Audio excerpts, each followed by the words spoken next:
കല്യാണ പല്ലക്ക്. രാഹുൽ ഏകദേശം ഒരു 8 മണിയോടെ ജോലി കഴിഞ്ഞ് വന്നിരുന്നു. ഇന്ന് നേരത്തെയാണോ? മുറിയിലേക്ക് കയറി വന്നവനെ കണ്ട് ഗംഗ ചോദിച്ചു. ആ, ഇന്ന് ലോഡ് കൊണ്ട് ഞാൻ കുറച്ച് നേരത്തെ വന്നു. രാഹുലേട്ടൻ പോയി കുളിച്ചിട്ട് വരൂ, ഞാൻ ആഹാരം എടുത്തു വയ്ക്കാം. താൻ കഴിച്ചിരുന്നോ? ഇല്ല, ഏട്ടനും കൂടി വന്നിട്ട് ഒന്നിച്ച് കഴിക്കാമെന്ന് കരുതി. ഗംഗ പറഞ്ഞുകൊണ്ട് അവൻ്റെ കയ്യിലേക്ക് കുളിക്കാനുള്ള തോർത്തെടുത്തു കൊടുത്തു. പിന്നെ ചിരിയോടെ അവനെ കടന്ന് അടുക്കളയിലേക്ക് പോയി. അവൾ ആഹാരം എടുത്തു വെച്ചപ്പോഴേക്കും തന്നെ രാഹുലും കുളി കഴിഞ്ഞു വന്നിരുന്നു. അമ്മയും ചേച്ചി എവിടെ? അവർ രണ്ടുപേരും കഴിച്ചു. ഗംഗേ, ഞാനൊരു കാര്യം പറയട്ടെ. രാഹുൽ ചെറിയ മുഖവുരിയോടെ സംസാരിച്ചു തുടങ്ങി. എന്താ രാഹുലേട്ടാ? എടോ, എനിക്കൊന്ന് പുറത്തേക്ക് പോകണം ആഹാരം കഴിച്ചിട്ട്. ഗംഗയുടെ മുഖം ഒരു കുട്ടിക്കലം പോലെ വീർത്തുപോയി. അധികം താമസിക്കില്ല, 1 മണിക്കൂർ, അതിനുള്ളിൽ ഞാൻ വരും. പ്ലീസ്, എൻ്റെ ഗംഗയല്ലേ, ഒന്ന് ചിരിച്ചേ. വീർത്തിരിക്കുന്ന അവളുടെ കവിളിൽ കുത്തിക്കൊണ്ട് രാഹുൽ കൊഞ്ചിച്ചു പറഞ്ഞപ്പോൾ അറിയാതെ ചിരി പൊട്ടിപ്പോയി ഗംഗയ്ക്ക്. എങ്കിൽ ശരി, പോയിട്ട് പെട്ടെന്ന് വരണം. പക്ഷെ ഒരു കണ്ടീഷനുണ്ട്. എന്ത് കണ്ടീഷൻ? രാഹുൽ നെറ്റി ചുളിച്ചുകൊണ്ട് അവളെ നോക്കി. രാഹുലേട്ടൻ കുടിക്കാൻ പാടില്ല, അത് ഓക്കെയാണോ? ഓക്കെ, അല്ലെങ്കിൽ തന്നെ ഞാൻ അങ്ങനെ എപ്പോഴും കുടിക്കുന്ന ആളൊന്നുമല്ല കേട്ടോ. രാഹുൽ പുട്ടിന് പീര പോലെ പറഞ്ഞു. ഓ, അതെനിക്കറിയാം. എടോ, ഇത് എനിക്കൊരാളെ കാണാൻ വേണ്ടിയിട്ടാണ്. ആൾക്ക് എന്നോടെന്തോ സംസാരിക്കാനുണ്ടത്രേ. പോകുന്നു, സംസാരിക്കുന്നു, നേരെ തിരിച്ചു വരുന്നു, അത്രേ ഉള്ളൂ. എങ്കിൽ ശരി. രാഹുലേട്ടൻ തിരികെ വന്നിട്ട് എനിക്കൊരു കാര്യം സംസാരിക്കാനുണ്ട്. എന്താണോ? അവൾക്ക് എന്താകും പറയാനുള്ളത് എന്നറിയുവാൻ അവൻ ആകാംക്ഷയേറി. അതൊക്കെയുണ്ട്. ആദ്യം രാഹുലേട്ടൻ പോയിട്ട് വാ. പറയടോ. അതിങ്ങനെ പെട്ടെന്ന് പറയാൻ പറ്റുന്ന കാര്യമല്ല, കുറച്ച് സമയമെടുത്ത് പറയാനുള്ളതാ. അതുകൊണ്ട് ആദ്യം രാഹുലേട്ടൻ പോയിട്ട് വാ, എന്നിട്ട് ഞാൻ പറയാം. ഓക്കെ. ഇതാവുമ്പോൾ രാഹുലേട്ടൻ ഞാൻ എന്താവും പറയാൻ പോകുന്നത് എന്നറിയാനുള്ള ഒരു ആഗ്രഹത്തിൻ്റെ പുറത്ത് പെട്ടെന്ന് വരാനും തോന്നും. ഇനിയിപ്പോൾ ഞാൻ പെട്ടെന്ന് വരാൻ വേണ്ടി താൻ വെറുതെ പറയുന്നതാണോ? രാഹുൽ ഒരു സംശയത്തോടെ അവളെ നോക്കി. ഓ, അങ്ങനൊന്നും അല്ലെന്നേ, ഇതൊരു അത്യാവശ്യ കാര്യമാണ്. എന്തായാലും ശരി, ഞാൻ പോയിട്ട് വരാം. രാഹുൽ പറഞ്ഞുകൊണ്ട് കഴിച്ചെഴുന്നേറ്റ് പുറത്തേക്ക് നടന്നു. ഗംഗ അപ്പോഴേക്കും അവർ രണ്ടാളും കഴിച്ച പാത്രങ്ങളൊക്കെ എടുത്തുകൊണ്ടുപോയി കഴുകി സ്ലാബിൽ തന്നെ കമഴ്ത്തി വെച്ചു. രാഹുൽ നേരെ പോയത് കവലയിലേക്കാണ്. മുന്നേ കൂട്ടി പറഞ്ഞത് പ്രകാരം സനീഷ് അവിടെ ഓട്ടോയുമായി കാത്തു നിൽക്കുന്നുണ്ട്. അവൻ ബൈക്ക് ഒരു സൈഡിലേക്ക് ഒതുക്കി നിർത്തി സനീഷിൻ്റെ അടുത്തേക്ക് ചെന്നു. ആ, സനീഷേട്ടാ, എത്ര നാളായി നിങ്ങളെ ഒന്ന് കണ്ടിട്ട്? അവൻ കുശലതയോടെ അയാളുടെ കയ്യിൽ പിടിച്ചു കുലുക്കി. ഓരോരോ തിരക്കാടാ, നിന്നെ ഇപ്പോൾ കുറിച്ചായി കാണുന്നില്ലല്ലോ. ഞാനിപ്പോൾ മാർട്ടിൻ ചേട്ടൻ്റെ കമ്പനി ജോലിക്ക് കയറി. ആഹാ, ജോലി എന്ന് പറയുമ്പോൾ എന്തുവാടാ? ഓ, ലോഡിംഗ് ആണ് ചേട്ടാ. ആ, നിനക്ക് പിന്നെ ഹെവി ലൈസൻസ് ഒക്കെ ഉള്ളതുകൊണ്ട് കുഴപ്പമില്ല, സനീഷ് പറഞ്ഞു. അതൊക്കെ പോട്ടെ, ചേട്ടൻ എന്നാ കാണണമെന്ന് പറഞ്ഞത്? എന്തെങ്കിലും അത്യാവശ്യ കാര്യമാണോ? അത്യാവശ്യ കാര്യമാണ്. സനീഷ് ഒരു മുഖവുരിയോടെ കാര്യം പറയാൻ തുടങ്ങുകയാണ്. എന്നെപ്പറ്റിയുള്ള നിൻ്റെ അഭിപ്രായം എന്തുവാ?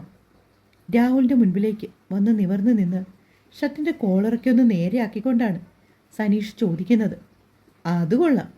ഇത് ചോദിക്കാൻ വേണ്ടിയാണോ നിങ്ങൾ എന്നെ ഈ രാത്രി ഇങ്ങോട്ട് വിളിച്ചു വരുത്തിയത്? നിങ്ങൾക്കതങ്ങ് ഫോണിൽ കൂടി ചോദിച്ചാൽ പോരായിരുന്നോ ചേട്ടാ? ഞാൻ എൻ്റെ കാര്യത്തിലേക്ക് വരുന്നതേ ഉള്ളൂ. ഞാനിപ്പോൾ ചോദിച്ചതിനുള്ള മറുപടി പറ. നല്ല അഭിപ്രായം. നിങ്ങളെപ്പോലെ നല്ലൊരു ചെറുപ്പക്കാരൻ ഈ നാട്ടിൽ വേറെയുണ്ടോ? രാഹുൽ സനീഷിനെ അടിമുടിയൊന്ന് നോക്കിക്കൊണ്ട് പറഞ്ഞു. എടാ, എനിക്ക് നമ്മുടെ രമ്യയെ കല്യാണം കഴിച്ചാൽ കൊള്ളാമെന്നുണ്ട്. എടുത്തടിച്ചതുപോലെ സനീഷ് പറഞ്ഞപ്പോൾ ഇത്തവണ ഞെട്ടിയത് രാഹുലാണ്. നിങ്ങൾ എന്തുവാണോ ഉദ്ദേശിക്കുന്നത്? എടാ, അത് തന്നെ. എനിക്ക് നിന്റെ പെങ്ങൾ രമ്യയെ വിവാഹം കഴിക്കാൻ താല്പര്യമുണ്ടെന്ന്. പെട്ടെന്ന് സനീഷിന്റെ വായിൽ നിന്നത് കേട്ടതും രാഹുൽ ഒരു അല്പനേരം സ്റ്റക്കായതുപോലെ നിന്നു. അതിന് അവൾ കൂടി സമ്മതിക്കണ്ടേ? സനീഷ് നല്ലൊരു ചെറുപ്പക്കാരനാണ്. അവനെപ്പോലെ ഒരുവനെ ഭർത്താവായി കിട്ടാൻ ഏത് പെണ്ണും ഒന്ന് ആഗ്രഹിക്കും. അവൻ കുടുംബം നോക്കുന്നവനും മറ്റുള്ളവരോട് ഇടപെടുന്നതുമൊക്കെ ആ രീതിയിലാണ്. നാടിനെ ചുറ്റിപ്പറ്റിയുള്ള എന്ത് കാര്യങ്ങൾക്കും മുൻപന്തിയിലുണ്ടാകും സനീഷ്. അതുകൊണ്ട് തന്നെ നാട്ടിലുള്ള എല്ലാവർക്കും അവനോട് ഒരു പ്രത്യേക ഇഷ്ടവുമാണ്. എവിടെയെങ്കിലും ഒരു സ്ഥലത്തേക്ക് പോകണമെങ്കിൽ പോലും ആദ്യം സനീഷിന്റെ ഓട്ടോ വിളിക്കും. അവന് പറ്റില്ലെന്നുണ്ടെങ്കിലേ രണ്ടാമതൊരാളെ നോക്കൂ. അങ്ങനെയാണ് ഇവിടെയുള്ളവരുടെ മനസ്സിൽ അവന്റെ സ്ഥാനം. രാഹുൽ ഓർത്തു. എടാ, സത്യം പറഞ്ഞാൽ ഈ ഇഷ്ടം തുടങ്ങിയിട്ട് 2 കൊല്ലമായി. സനീഷ് പതുങ്ങി പറഞ്ഞപ്പോ പിന്നെയും രാഹുലിന് ഞെട്ടല്. 2 കൊല്ലമോ? അവന്റെ കണ്ണുകൾ മിഴിഞ്ഞു വന്നു. അതേടാ, അന്ന് ഞാൻ രമ്യയോട് ഇതേപ്പറ്റി സൂചിപ്പിച്ചായിരുന്നു. അപ്പോഴവൾ പറഞ്ഞത് താല്പര്യമില്ലെന്നാണ്. പിന്നെ ഇപ്പൊ പറയാൻ എന്താ കാരണം? അങ്ങനല്ല, എനിക്ക് അവളെ മറക്കാൻ പറ്റുന്നില്ലടാ. സത്യം പറഞ്ഞാല് ഒരു കല്യാണം കഴിക്കാൻ പറഞ്ഞ് അമ്മ നിർബന്ധിക്കാൻ തുടങ്ങിയിട്ട് നാള് കുറിച്ചായി. ഇവളൊരാളെ പ്രതീക്ഷിച്ചാണ് ഞാൻ ഇപ്പോഴും കല്യാണം കഴിക്കാതെ നിൽക്കുന്നത്. സനീഷ് അത് പറഞ്ഞപ്പോ രാഹുൽ അവന്റെ കൈ രണ്ടും കൂട്ടിപ്പിടിച്ചു. ചേട്ടനെ എനിക്ക് നല്ലോണം അറിയാം. എന്റെ മനസ്സിൽ ചേട്ടനൊരു സ്ഥാനവുമുണ്ട്. പക്ഷെ ഇക്കാര്യത്തിൽ ചേട്ടാ, രമ്യ സമ്മതിക്കുമെന്ന് എനിക്ക് യാതൊരു ഉറപ്പുമില്ല. എടാ, രമ്യക്ക് എന്നെ ഇഷ്ടമാ. ചേച്ചി പറഞ്ഞോ? അങ്ങനെ അവള് പറഞ്ഞില്ല. പക്ഷെ എനിക്കത് തോന്നിയിട്ടുണ്ട്.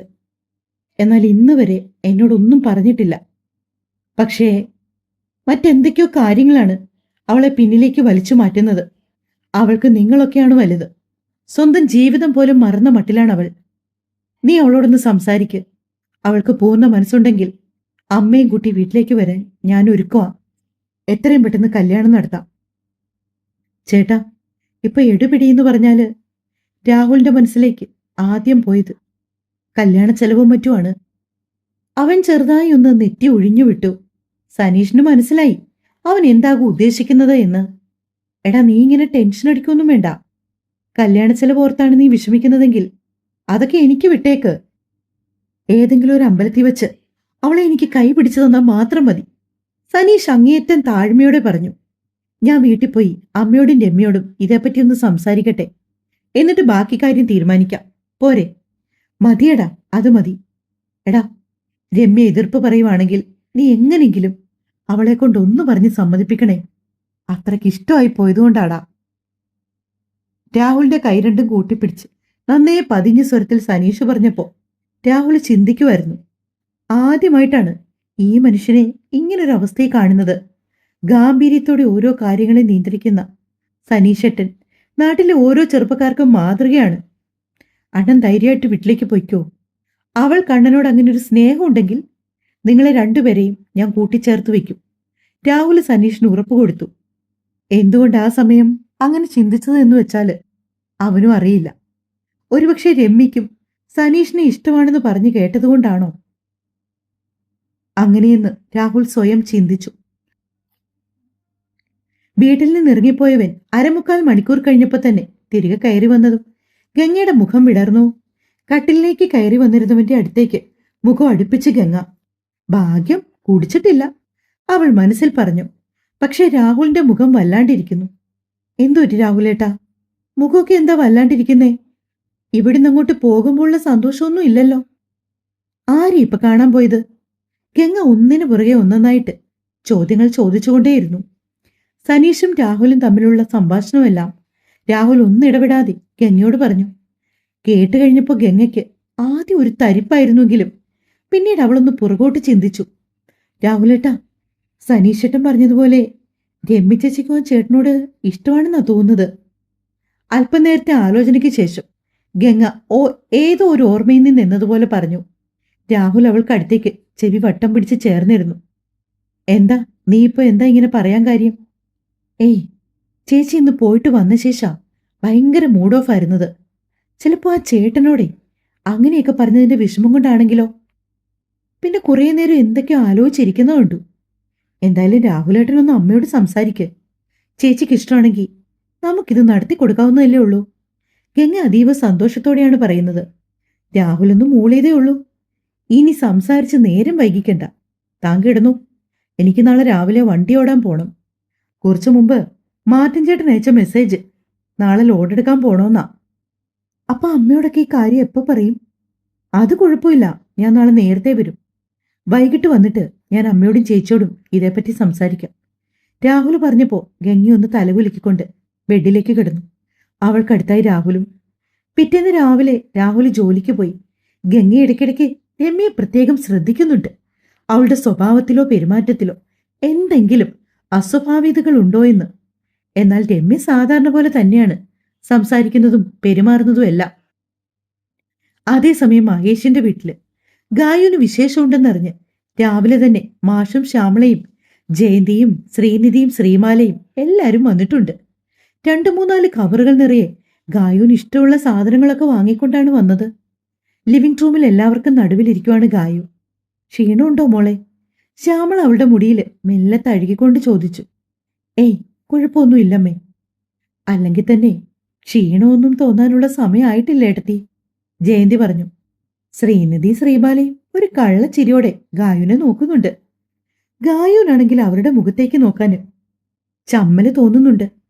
അവരെല്ലാരും വർത്തമാനം പറഞ്ഞുകൊണ്ടിരിക്കുന്ന സമയത്ത് തന്നെയാണ് മഹിമയുടെയൊക്കെ കാറ് അവിടേക്ക് വന്നത്. കാറിൽ നിന്ന് ഒരു കെട്ട് സാധനങ്ങളുമായി മഹിമയും ദീപക്കും വന്നതോടെ എല്ലാവർക്കും അതിശയം. കാര്യം ഇന്നലെ അവൾ അങ്ങോട്ട് പോയതല്ലേ ഉണ്ടായിരുന്നുള്ളൂ. ആഹാ, നീ എന്താ മഹിമയെ ഒന്ന് വിളിച്ചു പോലും പറയാതെ വന്നേ? ഒന്നും പറയണ്ടെന്റെ അമ്മേ. ഗായുവിന് വിശേഷമുണ്ടെന്ന് അറിഞ്ഞാ പിന്നെ എനിക്ക് അവിടെ ഇരിപ്പുറയ്ക്കുവോ? അതുകൊണ്ട് ഞാനിന്ന് ലീവ് എടുത്തു. കുട്ടികളെ സ്കൂളിലും വിട്ടു. ശോ, നിന്റെ ഒരു കാര്യം, ഗീത ചിരിയോടെ പറഞ്ഞു. എങ്ങനെയുണ്ട് ഗായു? ഹോസ്പിറ്റലിൽ പോയിട്ട് എന്തു പറഞ്ഞു? കുഴപ്പമില്ലെന്ന് ചേച്ചി പറഞ്ഞത്. ഗായു അത് പറഞ്ഞുകൊണ്ടിരിക്കുന്നതിനിടയിൽ മഹിമ താൻ കൊണ്ടുവന്ന കവറിൽ നിന്നും ഒരു ബോക്സ് പൊട്ടിച്ച് അല്പം മധുരം ഗായുവിന് കൊടുത്തു. പിന്നെ ബാക്കിയുള്ളവർക്ക് എല്ലാവർക്കുമായി കൊടുത്തു. അങ്ങനെ ഗായുവിന്റെ വിശേഷം അവരെല്ലാവരും ആഘോഷമാക്കി. കുറച്ച് നാളുകൾക്ക് ശേഷം ആ കുടുംബത്തിലേക്ക് വരാൻ പോകുന്ന കുട്ടി, പിന്നെ ശ്യാമളയ്ക്കും മാഷിനും തങ്ങളുടെ വീട്ടിലെ ആദ്യത്തെ പേരക്കുട്ടി. അങ്ങനെ എന്തുകൊണ്ടും എല്ലാവർക്കും പ്രിയപ്പെട്ടതായിരുന്നു അവളുടെ ആ വിശേഷം. രാവിലത്തെ ബ്രേക്ക്ഫാസ്റ്റ് ഒക്കെ കഴിച്ച് ശ്യാമള അല്പം പരിങ്ങലോടെയാണ് ഗീതയുടെ അടുത്ത് നിൽക്കുന്നത്. എന്തുപറ്റി ശ്യാമളെ? ശ്യാമളയ്ക്ക് തന്നോട് എന്തോ പറയാനുണ്ടെന്ന് തോന്നിയതും ഗീത ചോദിച്ചു. അത് പിന്നെ ചേച്ചി, ഗായുവിനെ കുറച്ചു ദിവസം ഞങ്ങൾ വീട്ടിലേക്ക് കൊണ്ടുപോയിക്കോട്ടെ? ശ്യാമള ചോദിച്ചപ്പോ ഗീത ഒന്ന് ചിരിച്ചു. സത്യം പറഞ്ഞാൽ അവളെ വിട്ടുതരാൻ എനിക്ക് മനസ്സൊന്നുമില്ല. പക്ഷെ എനിക്കറിയാം അമ്മ മനസ്സ്. ഏതൊരമ്മയ്ക്കാ ഈ ഒരു അവസരത്തില് തന്റെ മകളെ കൂടെ കൂട്ടിക്കൊണ്ടുപോയി പരിചരിക്കണമെന്നൊക്കെ തോന്നാത്തത്? അതിനെന്താ ശ്യാമളെ, അവളെ കൊണ്ടുപോയിക്കോ. പക്ഷെ ഒരാഴ്ച കഴിഞ്ഞെങ്കിൽ തിരിച്ചുകൊണ്ട് വിട്ടേക്കണം. അതിൽ കൂടുതലൊന്നും അവളെ കാണാതിരിക്കാൻ ഞങ്ങൾക്ക് പറ്റില്ല. രണ്ടിടത്തായി മാറി മാറി നിൽക്കട്ടെ. അത് കേട്ടുകൊണ്ടാണ് മഹേഷ് അവിടേക്ക് വന്നത്. ശ്യാമള മഹേഷിനെ ഒന്ന് നോക്കി. അടുക്കളയിലേക്ക് വരുന്ന വഴിക്ക് തന്നെ അവരിരുവരും സംസാരിക്കുന്നത് കേട്ടതുകൊണ്ട് മഹേഷിനും മനസ്സിലായി അവരെന്താവും തന്നോട് പറയാൻ പോകുന്നതെന്ന്. തൽക്കാലം അമ്മ എന്നോട് പറഞ്ഞ് ബുദ്ധിമുട്ടൊന്നും വേണ്ട. എനിക്ക് കാര്യം മനസ്സിലായി. ഗായുവിനും ആഗ്രഹമുണ്ട് അമ്മയുടെ കൂടെ വീട്ടിലേക്കൊക്കെ വന്ന് നിൽക്കാൻ. അമ്മയൊക്കെ പോകുമ്പോൾ ഗായുവിനെ കൂടി കൂട്ടിക്കോ. ഒരാഴ്ച കഴിഞ്ഞ് ഞാൻ വന്ന് തിരികെ കൂട്ടിക്കൊണ്ടു പോരാം. ശരി മോനെ. ഉച്ചയ്ക്ക് ഊണൊക്കെ കഴിച്ച് മാഷും കുടുംബവും പോകാൻ ഇറങ്ങുമ്പോൾ അവർക്കൊപ്പം ഗായുവും ഉണ്ടായിരുന്നു. അമ്മയുടെയും അച്ഛൻ്റെയും കൂടെ പോകുന്നതിൽ സന്തോഷമുണ്ടെങ്കിലും ഗീതയും മാധവനെയും മഹിയും ഒക്കെ വിട്ടിട്ട് പോകുന്നതിൽ ഗായുവിന് വല്ലാത്ത വിഷമവുമുണ്ട്. അവരുടെ കാറ് കണ്ണിന് നകന്നതും മഹേഷിന് വല്ലാത്തൊരു ശൂന്യത തോന്നിപ്പോയി. മറ്റൊന്നുമല്ല, വിവാഹം കഴിച്ച നാൾ തൊട്ട് അവളെ പിരിഞ്ഞിരുന്നിട്ടില്ല. ആകെ 1-2 ദിവസം താൻ ട്രിപ്പ് പോയതൊഴിച്ചാല് അവൾ എപ്പോഴും തനിക്കൊപ്പം തന്നെ ഉണ്ടായിരുന്നു. അവൾ ഒരാഴ്ച കഴിയുമ്പോൾ ഇങ്ങ് വരില്ലേ? മാധവൻ മഹേഷിന്റെ വിഷമം മനസ്സിലാക്കി അവന്റെ തോളി തട്ടി പറഞ്ഞു. അവനൊരു ചിരിയോടെ അകത്തേക്ക് നടന്നു. പുറമേ ചിരിക്കുവാണെങ്കിലും അവനുള്ളിൽ നല്ല വിഷമമുണ്ട്. മഹേഷ് പോകുന്നത് നോക്കി നിന്ന ഗീത പറഞ്ഞു. അച്ഛനും അമ്മയ്ക്കൊപ്പം പോകുന്നത് സന്തോഷമാണെങ്കിലും മഹേഷിനെ വിട്ടുപിരിഞ്ഞു തോർക്കുമ്പോൾ ഗായുവിനും ചെറുതല്ലാത്ത സങ്കടമുണ്ട്. അവളുടെ മനസ്സിലെ വിഷമം അറിഞ്ഞു വെച്ചുകൊണ്ട് ബാലയും നിധിയും അവളെ ആവും വിധം ഓരോന്ന് പറഞ്ഞ് സന്തോഷിപ്പിക്കാൻ നോക്കുന്നുണ്ട്. പോകും വഴി ഗായുവിനു വേണ്ടി കുറേയേറെ നട്ട്സും ഫ്രൂട്ട്സും എല്ലാം വാങ്ങിക്കൊണ്ടാണ് അവർ പോയത്. അതേസമയം ഗംഗയുടെ വീട്ടിൽ അടുക്കളയിൽ ഉഷയ്ക്കൊപ്പം എന്തോ വർത്താനം പറഞ്ഞ് നിൽക്കുവാണ് ഗംഗ. ഫോൺ റിങ് ചെയ്യുന്നത് കേട്ടുകൊണ്ടാണ് അവൾ മുറിയിലേക്ക് വന്നത്. നോക്കുമ്പോൾ ഫോണിൽ രാഹുൽ ഏട്ടൻ എന്ന് സേവ് ചെയ്തിട്ട പേര് വന്നതും ഗംഗയുടെ മിഴികളൊന്ന് വിടർന്നുപോയി. വർദ്ധിച്ച സന്തോഷത്തോടെ അവൾ കോൾ എടുത്ത് ഫോൺ ചെവിയോരം ചേർത്ത് പിടിച്ചു. തുടരും. കഥ ഇഷ്ടമെങ്കിൽ സപ്പോർട്ട് ചെയ്തിട്ട് പോണേ. സ്നേഹത്തോടെ നിങ്ങളുടെ സ്വന്തം മിത്ര. Thank you.